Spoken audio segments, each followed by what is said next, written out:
Movie की शुरुआत होती है और हम एक लड़के को देखते हैं जिसका नाम माइक है। और आज माइक के लाइफ का सबसे बड़ा दिन है क्योंकि आज स्कूल में उसका एक बहुत ही बड़ा बास्केटबॉल मैच है, जिस वजह से माइक अपना बेस्ट परफॉर्मेंस देने का प्रेशर रहता है। और इस मैच के लिए उसने अपने लाइफ के सारे सपने देखे होते हैं। और जैसे ही उसका मैच शुरू होता है, उसकी गर्लफ्रेंड स्कारलेट उसके पास आती है और वो मैच के बीच में ही निकलकर वहाँ से जाने लगती है। और उसको जाते देख माइक भी हैरान रहता है, जिसके बाद वो अपना मैच बीच में छोड़कर स्कारलेट के पीछे जाने लगता है और वो उसको रोककर उसके ऐसे चले जाने की वजह पूछता है। तब स्कारलेट माइक को बताती है कि वो डरी हुई है क्योंकि वो प्रेग्नेंट है। और माइक उससे कहता है कि डरने की कोई बात नहीं है क्योंकि वो हमेशा उसके साथ रहेगा।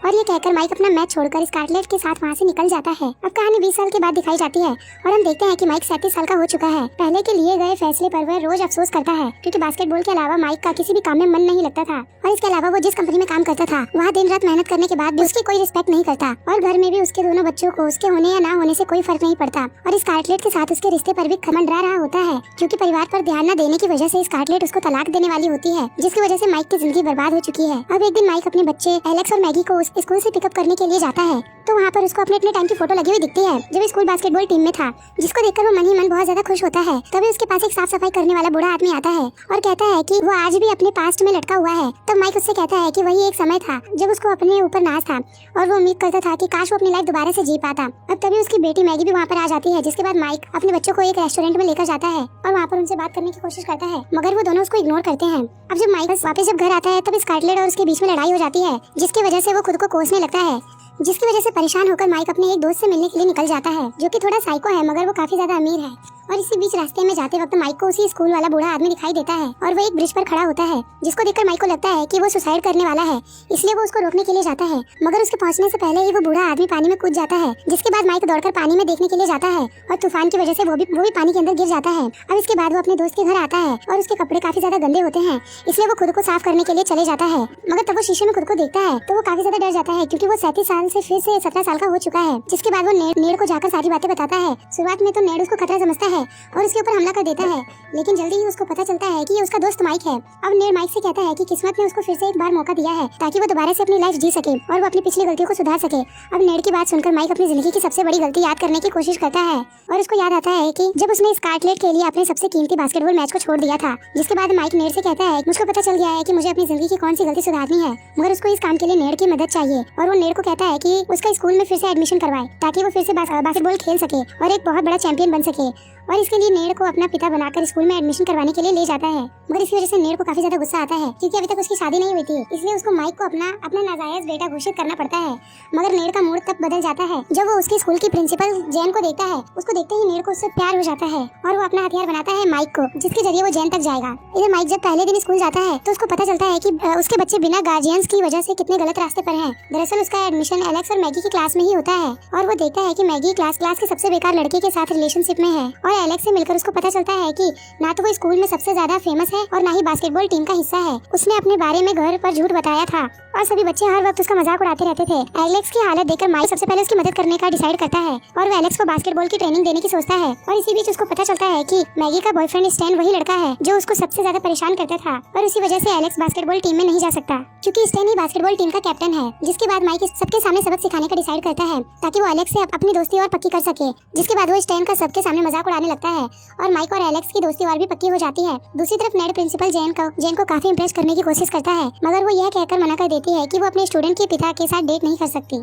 मगर इसके बाद भी नेड हार नहीं मानता और वो अलग अलग रास्ते अपनाते रहता है। और इधर माइक सब कुछ ठीक करने के लिए एलेक्स को फुटबॉल की ट्रेनिंग देता है और मैगी को स्टैन से दूर रहने की सलाह भी देता है। और सबसे खास बात, एलेक्स का दोस्त बनकर उसके घर जाता है और वहाँ पर स्कारलेट को इम्प्रेस करने की कोशिश भी करता है और इसके लिए वो उन सब कामों को पूरा करता है बहुत वक्त से छोड़ रखा था। इसके बाद माइक को अपने सामने देखकर स्कारलेट उससे कहती है कि मुझे ऐसा लगता है कि वो उसको बहुत वक्त से जानती है, लेकिन स्कारलेट उसकी सच्चाई को नहीं जानती थी, इसलिए माइक उससे ये बात छुपाए रखने का फैसला करता है। और दूसरी तरफ माइक एलेक्स को ट्रेन करके उसको बास्केटबॉल टीम का हिस्सा बना ही देता है। और यहाँ पर एक और अच्छी बात होती है, स्टैन एलेक्स से चिढ़ता है और गुस्से में मैगी से ब्रेकअप कर लेता है। मगर माइक को पता नहीं रहता कि स्टैन से ब्रेकअप करने के बाद मैगी कितना ज्यादा बुरा लगेगा। अब इसके बाद जब मैगी एक जगह पर बैठकर रो रही होती है तो माइक उसके पास आता है और उसको समझाता है कि वो स्टैन से ज्यादा बेटर लड़का डिजर्व करती है। और माइक की इन बातों को सुनने के बाद मैगी शांत हो जाती है। अब इसके कुछ समय बाद सब कुछ ठीक हो जाता है और इसी खुशी में माइक नेड के घर पर पार्टी रखता है और दूसरी तरफ नेट जेन को लेकर डेट पर जाने में कामयाब हो जाता है और आगे माइक एलेक्स को मोटिवेट करता है ताकि वो अपनी क्रश को प्रपोज कर सके। और तभी उस पार्टी में स्टेन भी आ जाता है और वो मैगी से अपने किए के लिए माफी मांगने लगता है, जिसे देखकर माइक वहाँ पर आ जाता है और स्टेन को वहाँ से जाने के लिए कहता है, मगर स्टेन वहाँ से जाने के लिए मना कर देता है। जिसके बाद उन दोनों में लड़ाई शुरू हो जाती है और इस लड़ाई में स्टेन माइक को मारकर बेहोश कर देता है और जब उसकी आँख खुलती है तो वो खुद को मैगी के बाहों में पाता है और इस समय मैगी उसके साथ पर्सनल होना चाहती थी। तो माइक को एहसास होता है कि उसने मैगी को कुछ गलत हिंट दे दिया, जिसकी वजह से शायद मैगी उसको पसंद करने लगी है। और जब मैगी उसके पास आने की कोशिश करती है तो माइक उसको यह कहकर मना कर देता है कि वो किसी और से प्यार करता है। इसी बीच पार्टी में वहाँ पर स्कारलेट भी मैगी को ढूंढते हुए पहुँच जाती है और एक बार स्कारलेट को अपनी आंखों के सामने देखकर माइक खुद को रोक नहीं पाता और उसको सबके सामने किस कर लेता है। जिसके बाद स्कारलेट माइक को उसकी इस बदतमीजी के लिए सबके सामने थप्पड़ मार देती है और अब एलेक्स और मैगी भी उससे अब नफरत करने लगते हैं। अब थोड़ी देर बाद माइक को एहसास होता है कि उसकी एक नादानी की वजह से उसने अपनी पूरी मेहनत पर पानी फेर दिया और अब आखिरकार वो दिन आ ही जाता है जिस दिन माइक को कोर्ट में जाना था, क्योंकि स्कारलेट उससे तलाक लेना चाहती थी और कोर्ट के सभी लोग बड़े माइक के आने का इंतजार कर रहे होते हैं। तब माइक नेड को लेकर कोर्ट में जाता है और सबके सामने कहता है कि माइक किसी जरूरी काम में फंस गया है, जिस वजह से उसने स्कारलेट के लिए एक लेटर दिया है जिसे पढ़कर वो सभी के सामने सुनाना चाहता है। और इसके बाद माइक स्कारलेट से बहुत सारी इमोशनल बातें करता है और आखिर में ये कहता है कि माइक उससे तलाक नहीं लेना चाहता। और इतना कहने के बाद वो रोता हुआ उस लेटर को वहीं पर फेंक कर चला जाता है और उसके जाने के बाद स्कारलेट उस लेटर को उठाती है और वो देखती है कि वो कोई लेटर नहीं था बल्कि वो उस कोर्ट का एड्रेस था। और ये देखकर स्कारलेट समझ जाती है कि जरूर कुछ गड़बड़ है। और इधर स्कूल में माइक के पास फिर से वही चांस आ जाता है जिसको गंवाने की वजह से वो पूरी जिंदगी कोसता रहा। अब कुछ ही देर बाद मैच स्टार्ट होने वाला होता है और ये मैच डिसाइड करेगा कि वो एक चैंपियन बन पाएगा या नहीं। मगर माइक के मन में कुछ और भी चल रहा होता है और उसके मन में स्कारलेट खोने का पछतावा हो रहा होता है। इसके बाद एलेक्स के मैच को देखने के लिए स्कारलेट और मैगी वहाँ पर आ जाती है और माइक उसको देखता है और वो उसको वहीं फ्लाइंग किस देता है, जो कि वो अपने समय हर वक्त मैच से पहले स्कारलेट को दिया करता था। जिसके बाद स्कारलेट को यकीन नहीं होता कि वही माइक है और कंफर्म करने के लिए वो एक बार फिर से उठकर बाहर जाने लगती है, क्योंकि वो देखना चाहती थी कि माइक उसके पीछे आता है या नहीं। और स्कारलेट को जाता देख उसको रियलाइज होता है कि उसकी वाइफ की सबसे बड़ी गलती यह नहीं थी कि वो बास्केटबॉल चैंपियन नहीं बन पाया, बल्कि उसकी लाइफ की गलती यह थी कि अपने पास्ट के चक्कर में अपने सबसे कीमती चीज अपने प्यार को खो रहा था। और इसी गलती को सुधारने के लिए उसको ये मौका दोबारा मिला है। और ये जाने के बाद माइक तुरंत स्कारलेट की तरफ दौड़कर जाने लगता है और जाते जाते वो फिर से बड़ा माइक बन जाता है और वो स्कारलेट को अपना इंतजार करते हुए पाता है। अब उन दोनों के बीच सब कुछ ठीक हो जाता है और उसके बाद माइक अपने बच्चों के करीब रहने के लिए कुछ समय बाद उसी स्कूल में कोच की नौकरी पकड़ लेता है और ये मूवी यहीं पर खत्म हो जाती है।